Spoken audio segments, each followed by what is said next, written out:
नमस्कार, कैसे हैं आप सभी दोस्तों। आज भारत निर्वाचन आयोग के द्वारा जो एसआईआर फॉर्म भरवाया जा रहा है उसके बारे में फुल डिटेल हम लोग जानने वाले हैं कि किस तरह से भरना है, इसके साथ में क्या क्या डॉक्यूमेंट आपको जमा करना होगा और कितना फोटो आपका लगेगा, ठीक है।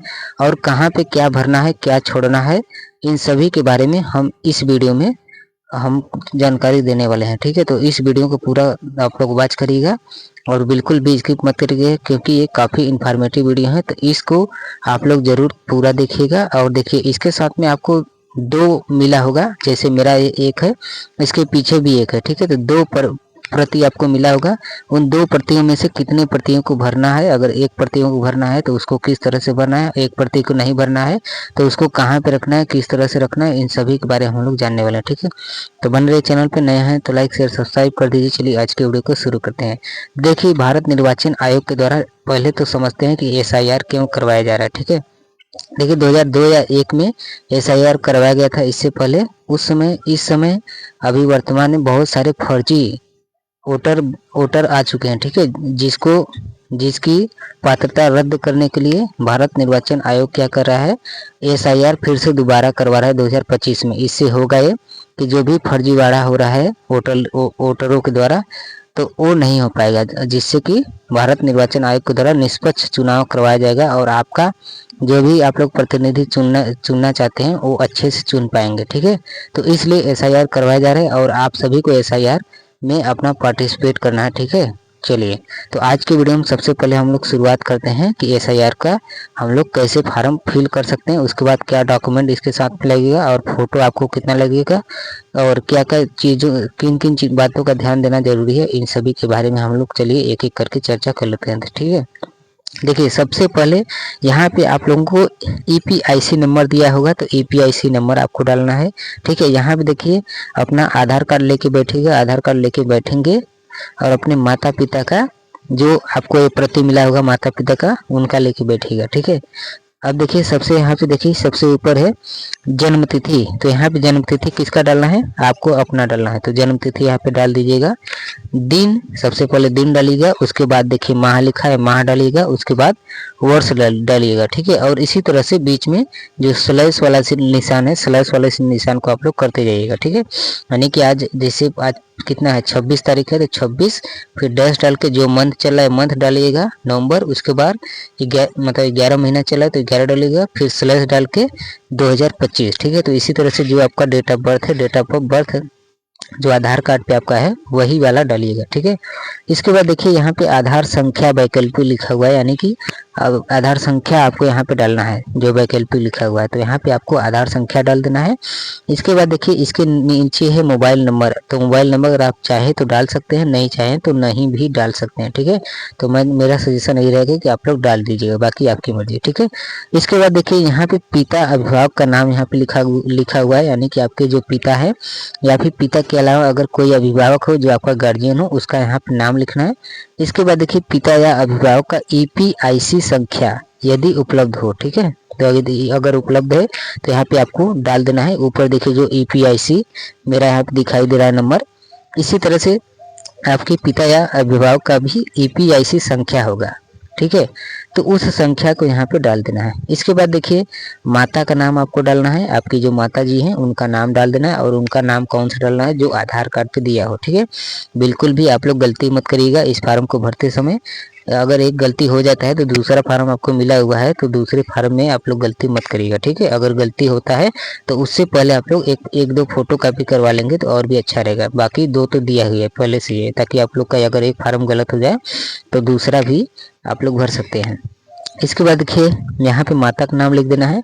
अब यहाँ पे देखिए माता का ईपीआईसी संख्या आपको यहाँ पे डालना है, ठीक है। सबसे ऊपर देखिए यहाँ पे ईपीआईसी जो नंबर है, इसी तरह से माता जी का भी अपने ईपीआईसी नंबर डाल देना है। इसके बाद देखिए पति या पत्नी का नाम है, यदि आपका शादी हो गया है, अगर आप स्त्री हैं तो अपने हस्बैंड का यहाँ पे नाम डालिए और यहाँ पे नीचे देखिए ईपीआईसी नंबर दिया हुआ है, ठीक है। और अगर आप मतलब कि पति हैं तो पत्नी का डालिए, पति है तो पत्नी का, पत्नी है तो पति का, ठीक है। तो इस तरह से उलट फेर कर देना है और इसके बाद यहाँ पे नाम डाल देना है पति या पत्नी का। इसके बाद देखिए पति या पत्नी का ईपीआईसी संख्या डाल देना जो यहाँ पे ऊपर दिया हुआ है, ठीक है। तो इस तरह से आपको फॉर्म फिलअप करना है। इसके बाद देखिए जो नीचे है यहाँ पे देखिए पिछले एसआईआर की मतदाता सूची में मतदाता का विवरण, तो ये वाला कॉलम दोस्तों आपको नहीं भरना है, तो इस वाले को कॉलम को छोड़ दीजिएगा। आपके जो बीएलओ हैं, ठीक है, तो वो इस फार्म को भर देंगे। इसके बाद देखिए पिछले कॉलम में दिए गए संबंधी का विवरण पिछले एसआईआर के अनुसार, ठीक है, यानी कि 2002-1 में जो एसआईआर आपका हुआ था उसके अनुसार नाम, ईपीआईसी संख्या, संबंधी का नाम, संबंध और जिला राज्य का नाम, विधानसभा निर्वाचन क्षेत्र, ये सभी यहाँ पे आपको डालना है। लेकिन यहाँ पे आपको नहीं डालना है, ये आपके जो बीएलओ है आपके बीएलओ डाल देंगे। इसके बाद देखिए इसमें क्या है, तो इसमें निर्वाचक का नाम, ईपीआईसी संख्या, संबंधी का नाम, वही सब है, राज्य का नाम, विधानसभा निर्वाचन क्षेत्र। इसके बाद देखिए सबसे नीचे है विधानसभा निर्वाचन क्षेत्र की संख्या, भाग संख्या, क्रम संख्या। तो ये सब, इन सभी कॉलमों में से आपको कुछ भी पता नहीं होगा तो ये सब आपको भरना भी नहीं है, ठीक है। आपको भरना यही है, सबसे ऊपर जो दिया हुआ है जन्म तिथि, इसके बाद आधार संख्या, मोबाइल नंबर, फिर पिता अभिभावक का नाम, पिता अभिभावक का ईपीआईसी संख्या, फिर माता का नाम, फिर यहाँ माता का ईपीआईसी संख्या, फिर पति या पत्नी का नाम, इसके बाद पति या पत्नी का ईपीआईसी संख्या, ठीक है। बस इतना तक भरना है, इसके बाद आपको बिल्कुल भी नहीं भरना है, ठीक है। तो आप लोग इसके नीचे जो है छेड़छाड़ मत करिएगा। इसके बाद देखिए यहाँ नीचे आपको दिया हुआ है उपयुक्त निर्वाचक ने स्वयं, मैंने, मेरे परिवार के सदस्य ने किसी अन्य देश की नागरिकता प्राप्त नहीं की है, ठीक है। तो ये सब निर्देश दिया गया है 3-4 लाइन में, तो ये सभी निर्देश आपको पढ़ लेना है।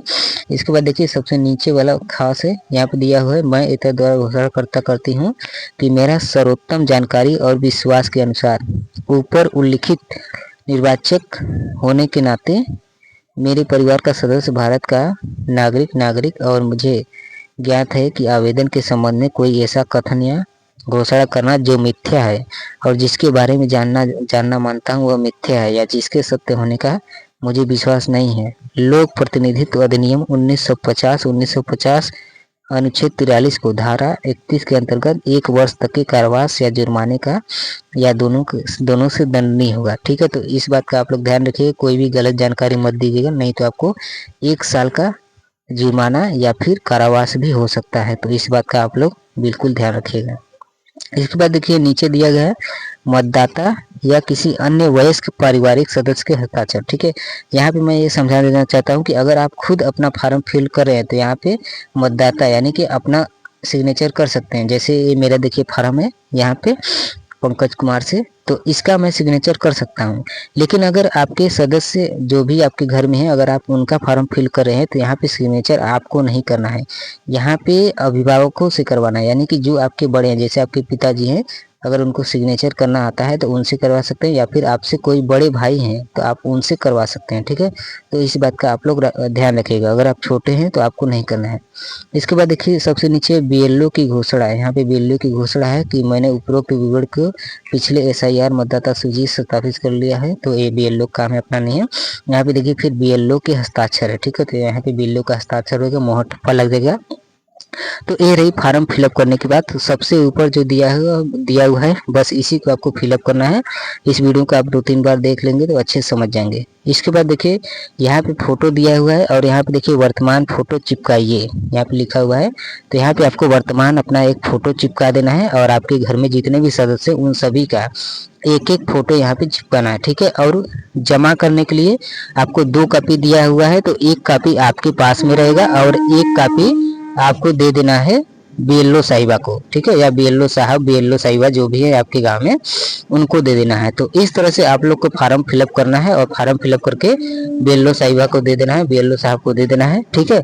और देने के बाद में देखिए इसके साथ में लगेगा क्या, तो यहाँ पे जो फार्म है एक फार्म लगेगा आपका और एक फोटो लगेगा, ठीक है, बस और कुछ नहीं लगेगा। अगर आधार कार्ड का प्रति आप लोग बीएलओ से अपने पूछ लीजिएगा, सबसे ऊपर देखिए नंबर भी होगा, तो आप नंबर पे आप कॉल करके पूछ भी सकते हैं कि इस प्रति के साथ क्या क्या लगेगा। तो मेरे जो बीएलओ वो यही बताए हैं कि यहाँ पे जो फार्म है फार्म लगेगा और इसके साथ में एक फोटो लगेगा, बस इतना चीज लगेगा, ठीक है।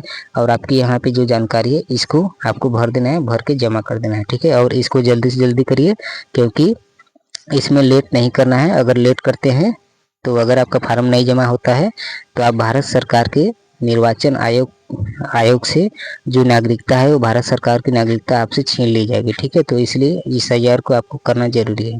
तो कैसी लगी वीडियो कमेंट करके जरूर बताइए, और पसंद आई हो तो लाइक शेयर सब्सक्राइब कर दीजिए। चलिए मिलते हैं नेक्स्ट वीडियो किसी नेक्स्ट टॉपिक के साथ, तब तक के लिए धन्यवाद। अगर नए चैनल पर नए हैं तो एक हाइप जरूर दीजिए।